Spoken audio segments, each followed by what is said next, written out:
রাজশাহী বিশ্ববিদ্যালয়ে আলোচিত ছাত্রলীগ কর্মী ফারুক হত্যা মামলায় ১০৫ আসামির সবাইকে খালাস দেওয়া হয়েছে।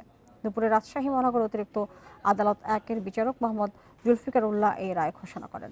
রাষ্ট্রপক্ষের আইনজীবী জানান, এই মামলায় সাক্ষী বা প্রত্যক্ষদর্শীদের কেউ আদালতে কারো নাম নির্দিষ্ট করে বলতে পারেনি, ফলে মামলার সকল আসামিকে বেকসুর খালাস দেওয়া হয়েছে। ২০১০ সালের ৯ ফেব্রুয়ারি সকালে সৈয়দ আমির আলী হলের ম্যানহোলে ছাত্রলীগ কর্মী ফারুক হোসেনের মরদেহ পাওয়া যায়।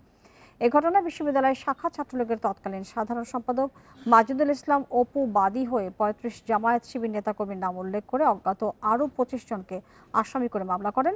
ঘটনার আড়াই বছর পর জামায়াত শিবিরের ১১০ নেতাকর্মীর নামে আদালতে অভিযোগপত্র দেন তদন্ত কর্মকর্তা জিল্লুর রহমান।